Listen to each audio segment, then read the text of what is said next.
Kita ke nikel Konawe yang disedot hartanya oleh negara Tiongkok, yang semua ini dibuka jalan besar-besaran oleh pejabat yang ternyata ngakali pemimpin tertinggi. Hal ini sesungguhnya melanggar pasal 33 Undang-Undang Dasar. Sesungguhnya hal ini kita harus ingatkan. Kita ingatkan pelajaran bernegara agar generasi New Mind faham bernegara, terutama calon pejabatnya nanti. Jangan terlalu berpolitik cara menjalankan negaranya seperti dalam 20 tahun terakhir. Dalam bernegara ada 7 panji yang harus seimbang diurusinya. 7 pilar tersebut adalah ideologi, politik, ekonomi, sosial, budaya, pertahanan, dan keamanan. Saat ini 80% adalah politik, sisanya ekonomi, sisanya lupa. Kalau boleh dipentingkan, maka sesungguhnya pertahananlah yang harus nomor 1, karena melindungi hajat hidup dan tumpah darah Indonesia itu di departemen ini, di Departemen Pertahanan. Ini kalau Menhannya dan pemimpin tertinggi mengerti bernegara ala negara superpower, maka inilah harusnya yang dikedepankan. Sayang yang sekarang belum menunjukkan hal itu. Pandemi ini masalah kesehatan, iya benar, tapi kalau melumpuhkan ekonomi dan membuat negara lain menyerang kita dengan berita-berita mengerikan tentang COVID di Indonesia,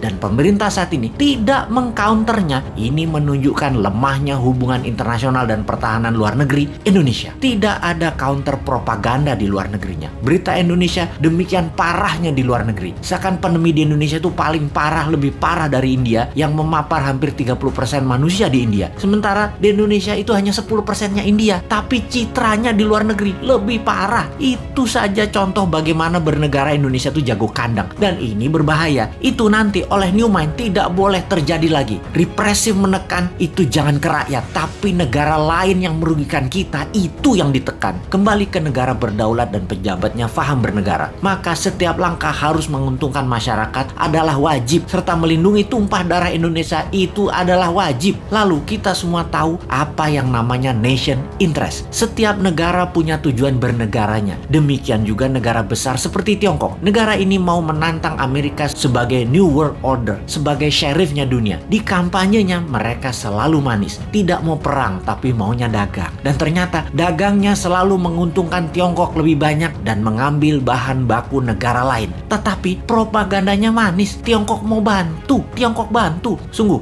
kalau negara mau menjadi negara superpower, maka negara tersebut harus ada yang didominasi. Makanya Tiongkok yang telah mendominasi perdagangan dunia, mendominasi distribusi dunia, mendominasi produk murah, mau mendominasi energi yang namanya baterai. Untuk mendominasi baterai, mereka perlu nikel. Untuk itu, nikel terbesar di dunia hanya ada di Indonesia. Mereka mainkanlah. Pokoknya bagaimana caranya bikin semua orang silau, tak melihat niat jahat tadi, yang terlihat nolong pindah gede-gedean tambang nikel dan pabrik smelter, mengambil secepatnya bahan baku Indonesia mumpung masih berkuasa dan dibukakan jalan. Dijanjikannya Indonesia akan punya pabrik baterai, tapi bahan bakunya dihajar habis dulu sampai habis. 3 tahun lagi rasanya cukup buat mereka hajar habis tambang tersebut dan menjadikan Tiongkok punya cadangan selama 20 tahun ke depan untuk jadi raja baterai dunia. 90% keuntungan nikel adalah kalau dijadikan baterai, dan itu strategi Tiongkok. Sementara kita dapat taiknya Tiongkok. Sudah sejak 4 tahun lalu kita berjuang mengingatkan bahayanya tambang nikel di Sulawesi karena tidak menghasilkan keuntungan apapun buat Indonesia, atau